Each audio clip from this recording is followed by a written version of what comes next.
தனுசு ராசியில் பிறந்தவங்களுக்கு வரக்கூடிய ஜனவரி மாதத்தில் ஏற்படக்கூடிய கோட்சார கிரக அமைப்புகளால் வரக்கூடிய பலன்களை பற்றி தானுங்க ஆதாரபூர்வமாக இந்த பதிவில் நம்ம பார்க்க போகிறோம். அதுபோக தனுசு ராசியில் பிறந்தவங்களுக்கு இந்த பலனை எந்த அடிப்படையில் நான் சொல்கிறேன்றதை நீங்களும் தெரிஞ்சுக்கிடணுன்றதுக்காக தான் இந்த ஏற்பாடு செய்திருக்கிறேனுங்க. தனுசு ராசியாதிபதினு சொல்லக்கூடிய கிரகம் குரு பகவான் தனுசு ராசிக்கு 7வது பாவகத்தில் திருமணஸ்தானத்தில் இருக்கக்கூடிய சூழலில் திருமண ஸ்தானாதிபதினு சொல்லக்கூடிய புதன் தனுசு ராசியில் கிரக பரிவர்த்தனை. தனுசு ராசியில் மூல நட்சத்திரன்ற ஒரு நட்சத்திரம் தனுசு ராசியில் தானங்க இருக்குது.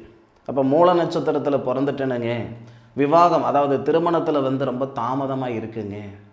திருமணம் நடந்து விவாகரத்து ஆகியிருந்துருக்குங்க. இந்த மாதிரியான ஆதங்கம், இந்த மாதிரியான சங்கடங்கள், இந்த மாதிரியான மன அழுத்தம் எல்லாம் இந்த நேரத்தில் சரியாயிடும். பொதுவாக திருமண ஸ்தானாதிபதினு சொல்லக்கூடிய புதனும் திருமண காரகன் சொல்லக்கூடிய சுக்கிரனும் இருவருமே குரு பகவானுடைய ஆதிக்கத்தில் இருக்குது.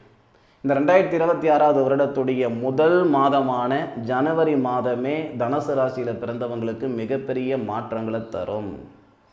ஒன்று மட்டும் புரிஞ்சுக்கோங்க, நேர காலங்கள் மட்டும் ஒருத்தருக்கு சாதகமாக இருந்ததுன்னா அவர் ஆண்டியாக இருந்தாலும் இந்த பிரபஞ்சம் அரசனாக்கிடும்.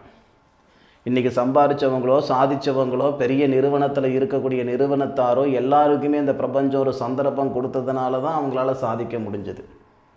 இந்த பிரபஞ்சம் எல்லாருக்கும் எல்லா நேரத்துலையும் சந்தர்ப்பம் தராதுங்க, ஒரு வாய்ப்பு கொடுக்காது.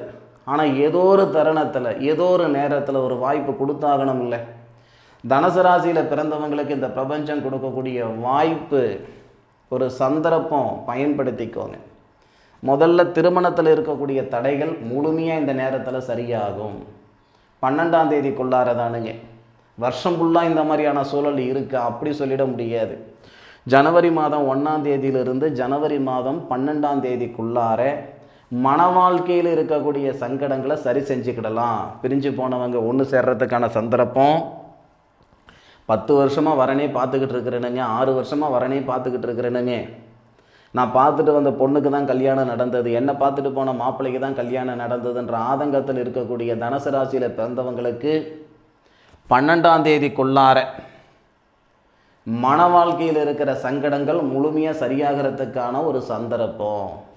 அதே மாதிரி இந்த சுக்கிர பகவான் அப்படின்றவர் 6 குடையவர் தானுங்க, 11 குடையவர் அவர் தான். ஒரு மனுஷனுக்கு 6 குடைய கிரகம் பலம் பெற்றிருக்கும் பொழுது தன்கிட்ட இருக்கக்கூடிய திறமையை வெளிப்படுத்துறதுக்கான சந்தர்ப்பம். அப்போது நீங்கள் படித்த படிப்புக்கு உண்டான ஒரு உத்தியோகமாக இருக்கட்டும், இல்லை உங்களுடைய உழைப்புக்கு தகுந்த உயர்வாக இருக்கட்டும், இல்லை வாழ்க்கைக்கேற்ற வளர்ச்சியாக இருக்கட்டும், இந்த மாதிரியான சூழலெல்லாம் தனுசு ராசியில் பிறந்தவங்களுக்கு ஜனவரி மாதம் 1ஆம் தேதியிலிருந்து 12ஆம் தேதிக்குள்ளார வரப்போகுது. இதில் மாற்று கருத்து இல்லை. அப்போது ஒரு ஜாதகத்தில் லக்னம் எப்படியோ அதை விட அந்த தனஸ்தானம் 2வது பாவகம் தனஸ்தானம் அது மெயினாக நம்ம பார்த்துக்கிடணும். 6வது பாவகம் ருணரோக சத்துருஸ்தானம் அதுவும் மெயினாக பார்த்துக்கிடணும்.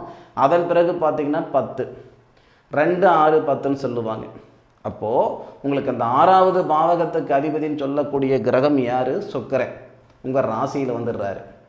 தனஸ்தானாதிபதினு சொல்லக்கூடிய கிரகம் யார்? சனி. சனியுடைய பார்வை உங்கள் ராசி மேலே பட்டுடுது. அப்போது 10 குடைய கிரகம் யார்? தனுசு ராசியில் பிறந்தவங்களுக்கு 10 குடைய கிரகம் யாருன்னா புதன்.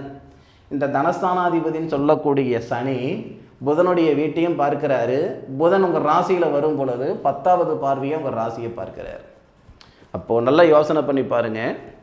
2வது பாவகத்துக்கு அதிபதி அந்த தனஸ்தானாதிபதியுடைய பார்வை உங்கள் மேலே பட்டுடுது.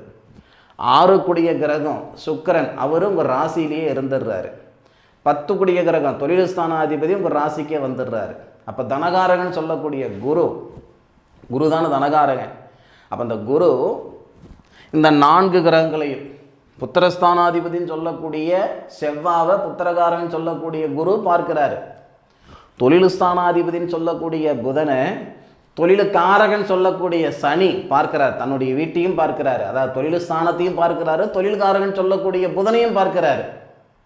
சுக்கிரன் லாபஸ்தானாதிபதி, 2வது நம்ம திறமையை வெளிப்படுத்துறதுக்கு உண்டான ஒரு காரகர் அவர் தானே. அப்போ அவரையும் சனி பகவான் குரு பகவான் 2 பேரும் பார்க்கிறார். இதை விட ஒரு நல்ல நேரம் நம்ம தனுசு ராசியில் பிறந்தவங்களுக்கு வரணுமா? சொல்லுங்கள் பார்க்கலாம். காற்று அடிக்கும்போது தோற்றிக்கிடணுங்க, வயசு இருக்கும்போது வாழ்ந்துக்கிடணுங்க. நேர காலங்களை சரியான முறையில் அதாவது பயன்படுத்திக்கிறவங்க தான் சாதிக்கிறாங்க.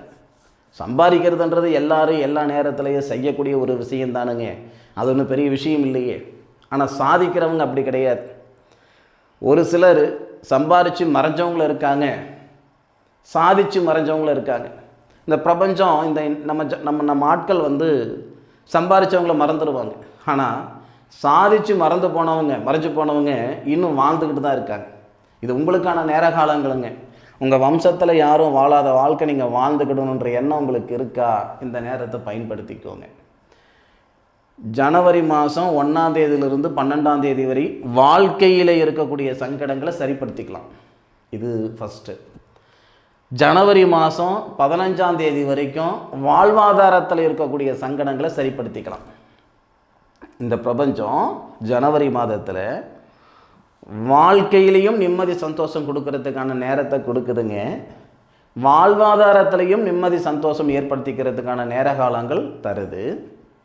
பணப்பிரச்சனையால் கடன் பிரச்சனையால் கழுத்து பிடிக்கிற அளவுக்கு ஒரு சங்கடத்தில் இருக்குதுங்க. இருக்கலாமா இருக்க வேணாமான்ற மனநிலையில் நான் இருந்துக்கிட்டு இருக்கிறேன்னா, தனஸ்தானாதிபதினு சொல்லக்கூடிய சனி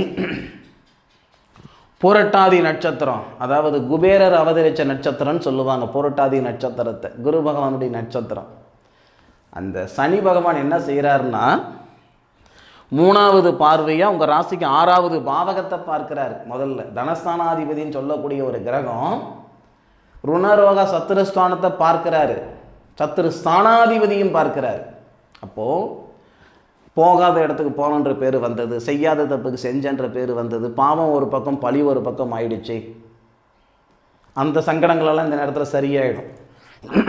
நான் படித்த படிப்புக்கும் செய்கிற வேலைக்கும் சம்மதம் இல்லை, என்கிட்ட நிறைய திறமை இருக்குது, இந்த திறமையை வெளிப்படுத்த முடியலையே. இந்த நேரத்தில் அந்த திறமையை வெளிப்படுத்துறதுக்கான ஒரு நேரம் உருவாகும். பணப்பிரச்சனை கடன் பிரச்சனை கழுத்து பிடிக்கிற அளவுக்கு இருக்குதுன்னா, தனகாரகனும் தனஸ்தானாதிபதி தானே பார்க்கிறாரு உங்களுடைய ராசியை. அப்போ உங்கள் ராசியில் வர்றது புதன் வராரு இல்லை, சூரியனும் வராரு இல்லை. அப்போ புதனாதித்ய யோகம் ஏற்படுது இல்லை.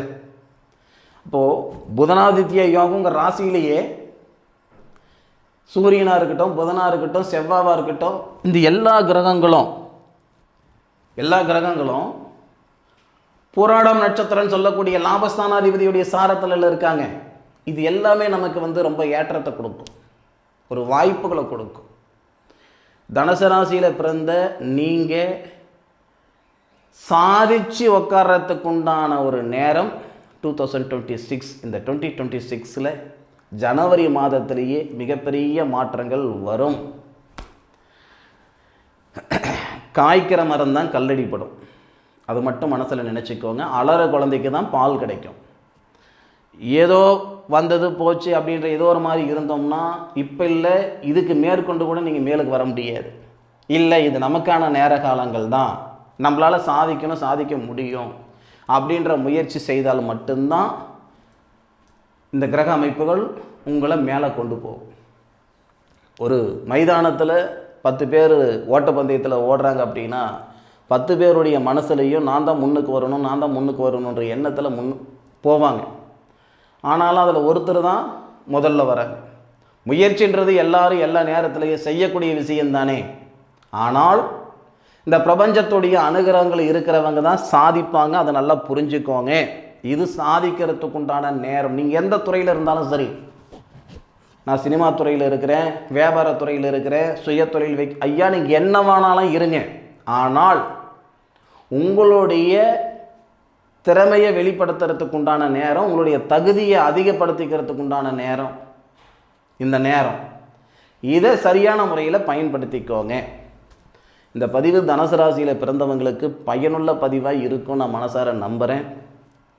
மீண்டும் அடுத்த ஒரு அற்புதமான தருணத்தில் தனுசு ராசியில் பிறந்தவங்களை சந்திக்கும் வரை உங்களிடமிருந்து விடைபெறுவது உங்கள் வீட்டு ஜோதிட நண்பனான மா காளிதாஸ் மணிகண்டன்.